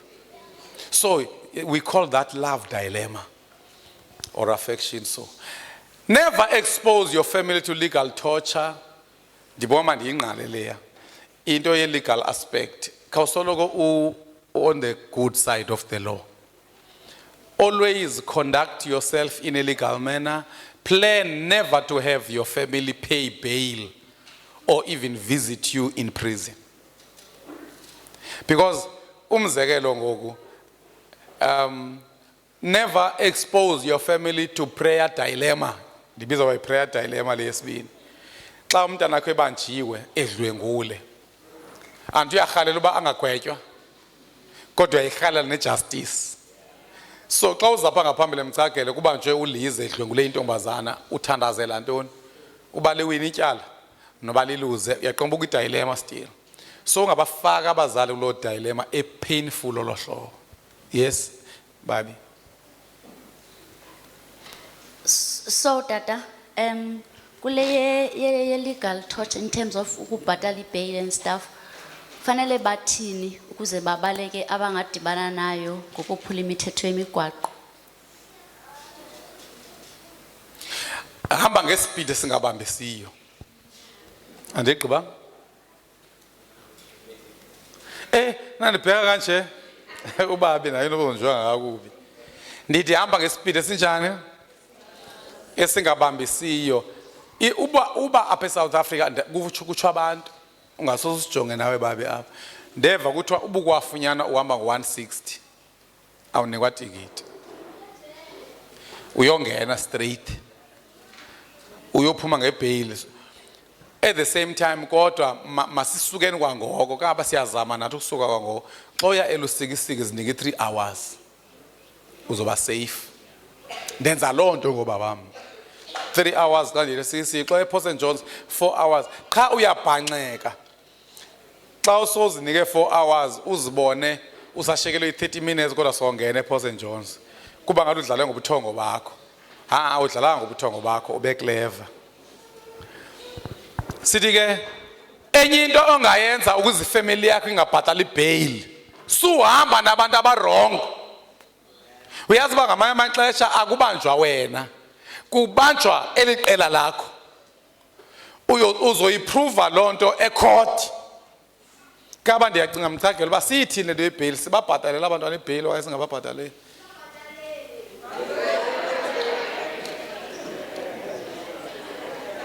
Eliza uthatha uchage akubhatalela ibail ngoba nje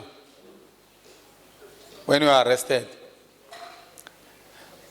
bacunukela kwa wena Liza bathi soze bawunika ifoni microphone mnika thethe. What's a bail? Bail when you are arrested. Oh, bail. Yes.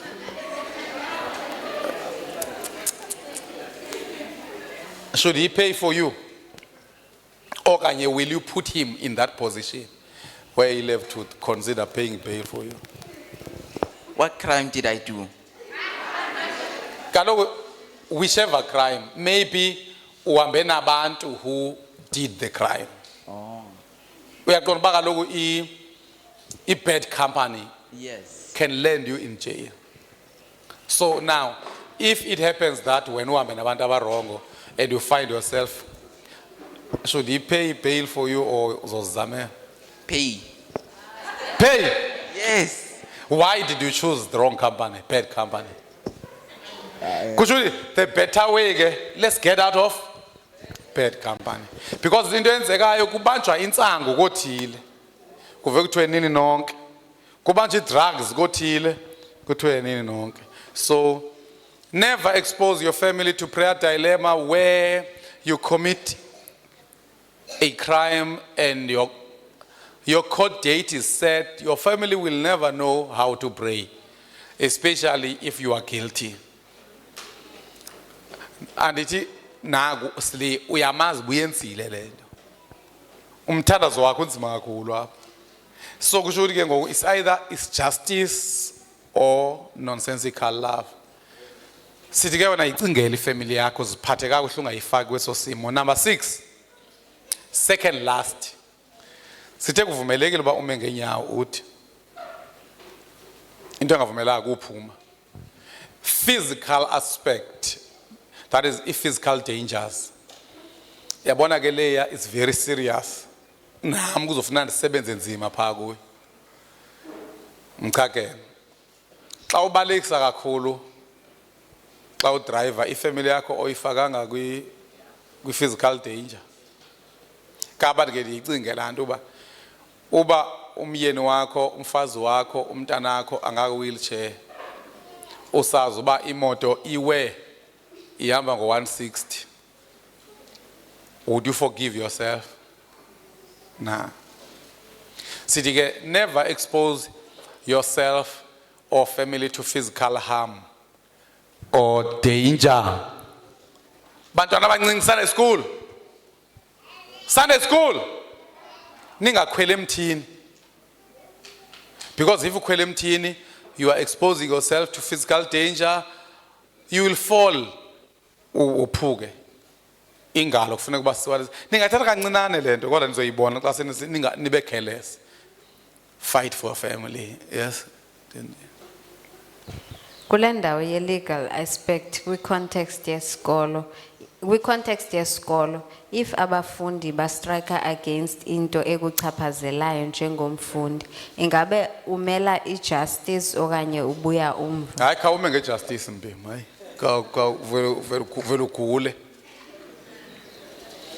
vele ugule ubayeke batoyitoye anoyiwina nonke mos ndiyacanga xa sinomzalwana apha ecaweni ophambili simbona eTVini hayi ewusu niyaboyika na hayi asiboyiki siyabafuna xa usowubanjiwe ngosithini sebebuye umva abanye kuyokwenzeka ungabi lucky njengabaka fees must fall sixa masithini zama ukuthi ijustice yithandazele ngaphandle uba ke ubekwe why student rep xa student rep surely awuzuya ngetoyitoyi phaya uzoya ngokweposition yakho engabambisiyo kodwa ungadutoyitoye. Many families are wiped out or killed because of drug deals that went wrong.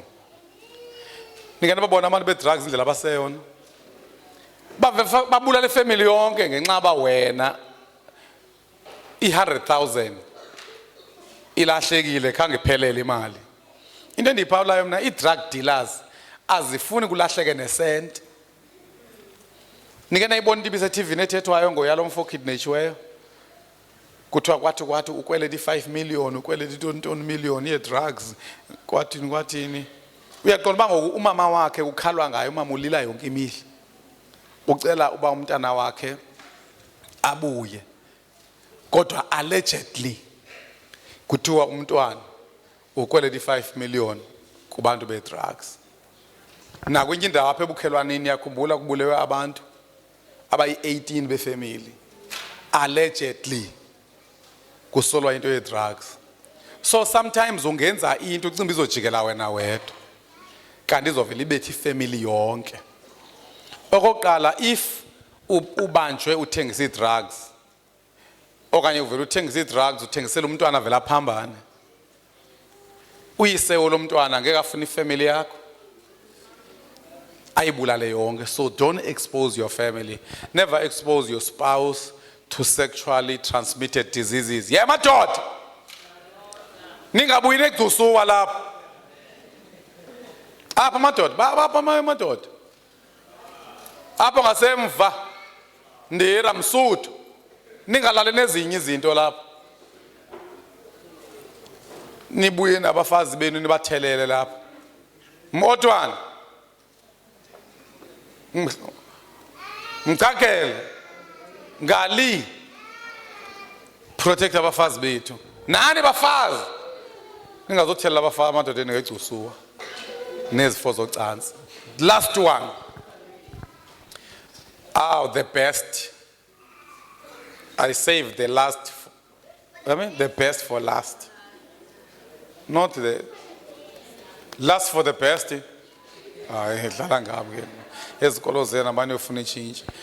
I saved the best for last. Spiritual aspect. Abantwana bakho bafundise nge-issues kaSathane noThixo. Uncokola efamilini ngontoba kukhona uSathane, kukhona uThixo, abese exelelwa utata xa engafuna ukukhola uba wena tata ukhonza uSathane then thina sikhonza uThixo. Abafowenu ubaxela uba nina ngabakaSathane thina sabakaThixo. Veza 1 John 3:8. 1 John 3:8 to 10. Ngizoyithi qhika bazalwane zonilibazisa. Nami ndikhathele kukumapha kodwa ke we have to hear this. He who does what is sinful is of the devil. Because the devil has been sinning from the beginning. The reason the Son of God appeared was to destroy the devil's work. Abonanga baka Satan uxela utata ekhaya. No one who is born of God will continue to sin because God's seed remains in him.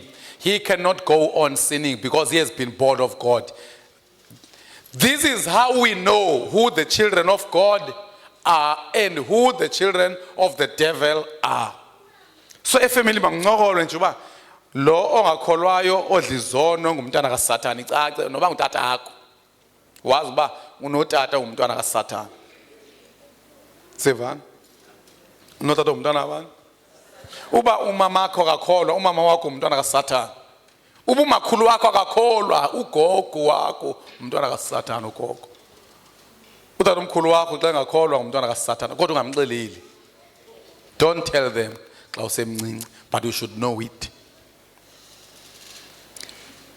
Yima khofunda esiXhoseni ayisho kanjalo kanti la verse ithi sibazi ngalonto abangabantwana bakaSathane ngesixhosa vesixhosa.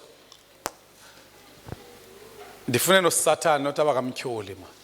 Verse 10 kuthiwa nguwo lo ke umahluko phakathi kwabantwana bakaThixo nabakaSathane. So umyeni wakho nje uyambrasha xa umbona bakasindiswanga. Myeni wami umntwana kaSathane. Mayincokole lonto ekhaya uba umyeni wakho xa ngasindiswanga umntwana kaSathane nobuziphethe kakuhle xa ngasindiswanga umntwana kaSathane. Umuntu ongenzi okulungileyo nongawathandiyo amanye amakholwa asingumntwana kaThixo. Next, masiphinde zinosini ke abantu bami. Velani izifotho ezinokuthi ke niyofika lapho likafika la khona. So mawudiscuss issues kaSathane noThixo, African spirituality and Christian spirituality, into zamadlozi and all that. Abantwana bethu bazi uba asizinqula izinyanya, asibahamba umembulo, asibalandi abantu abafileyo, asilanda umuntu ofileyo, silanda umoya wakhe ngehlahla. Masidiscuss ezo zinto naxa sibabona belanda sithi yabona ingqondo ba ayikho kanjani xa lahle uThixo fike behuqana namahlahla apha.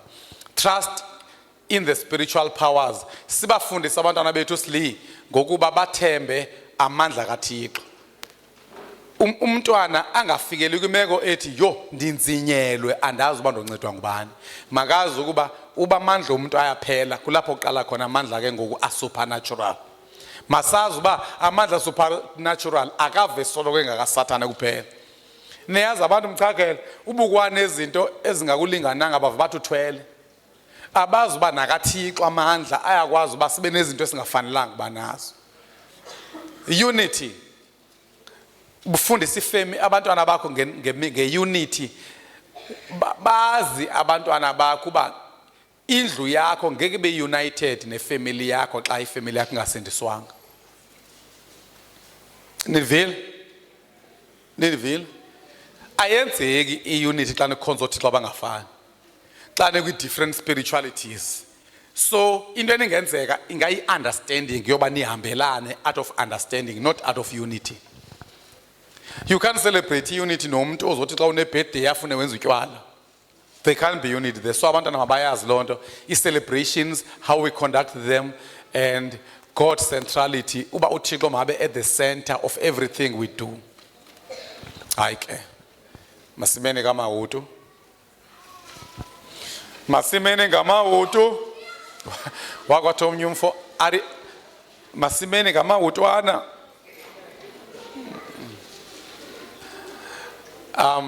Masiye iaspect esolo families zethu kuzo. Mamelani ke bazalwane, njengoba ndinishumayeza ngoku. Into ezokwenzeka sizoyidiscussa ke ngoku kwi-youth, komama and so forth. Ndizokwenza groups apho kuzodiscusswa ukuba yena umuntu xa ecinga specifically uzoyilwela kanjani ifamily yakhe kwi-spiritual aspect, azibhale phansi. Uzoyilwela kanjani kwi-educational aspect, uzoyilwela kanjani kwi-moral aspect. Nabantwana we can discuss this. Angeke siyidiscussele kwi-cell groups zethu, kwi-satellites I mean. Babhale phansi bangashunyayezwa. Anti sibanikile reference, sibanikile notes, then mabe specific ke ngoku. Ukuba into ethile nento ethile ndizoyenza and uyayazi into emhlaselayo umuntu, uyayazi into emthemthayo. So we'll need to really discuss with satellites, satellite leaders. Abantu benu, they should write down and discuss. Even those who are young, but clever abantu. Lasi vesi ke ngumfana wami. UNehemiah 4:14. Uthi uNehemiah 4:14. Do not be afraid of them. UNehemiah 4:14. Uthini? Don't be afraid of them. Remember the Lord who is great. Yonke lento soyenza bantu abakwethu izoba nenkosi phakathi sincede. And he is awesome. And fight for your families. Ngabalibala abantu abakho, ngabalibala abazali bakho.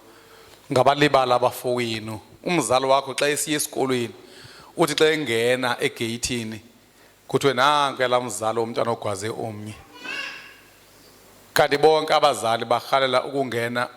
Uhlehle wakwasizama shame sake samane singena pha ishepi sihlale nabazali abayonikwa ezinto i-awards. Hayi uba umzali ayothetha amatyala badibana ne-disciplinary committee ukuba uthathelwe ifowuni, i-disciplinary committee kuba wena uphume phandle ngexesha leklasi.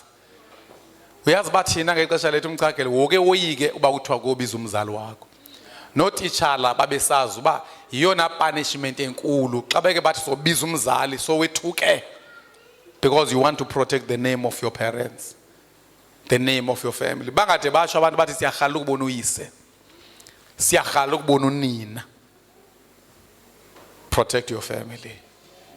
Odade wenu mabeye kwigrade yakho, ungabi nodade wenu abakuleqisa esibhedlela kuba uyalunywa umithiswe yinja enkwenkwe.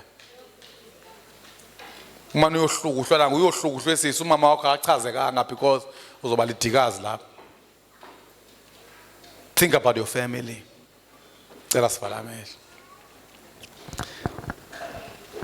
Ndifuna ke wonke umuntu othi uyayi-accepta le challenge of fighting for their family aphame izandla. Ingangathi sizifungo esincane kanti izifungo eserious uba I will fight for my family. I will preserve the name of my family. Uyazi abazali bakho noba barongo banga-right ngenxa yakho. Andifuni ufuza abazali bakho. Qala indlela entsha. Ungafuza abazali bakho, fuza indlela e-right. Khona umntana befakaza apho babazali bakhe abakholwa kodwa yena u-right. Fight for your wife. Ba ngumzekelo ebantwaneni bakho. Thixo wethu namandla siza kuwe. Singena amandla. Asoyiki ukujongana nelizwe libi, because you are powerful and awesome. You can make this possible. Ngamandla vela kuyingenzeka lento bifamily zethu zibe imizekelo elalini in the area. Abantwana bethu can blossom and become beautiful flowers. Abantwana bethu bangangumahluko kule generation engathi iqalekisiwe. We can still preserve imichato yethu kule michato eqhephukayo, ezi divorces ezingaka. We can be unique ngenxa yamandla osinikeza wona as we fight. We need wisdom. We need divine intervention. Sidinga amandla vela kuwe to really put our families first and fight for them. Abazali bethu bangahlazeki ngenxa yethu, abantwana bethu bangahlazeka, abantwana bethu bangathinjelwa imizi bafumenyane bephandle ngenxa yethu. In Jesus' name, amen.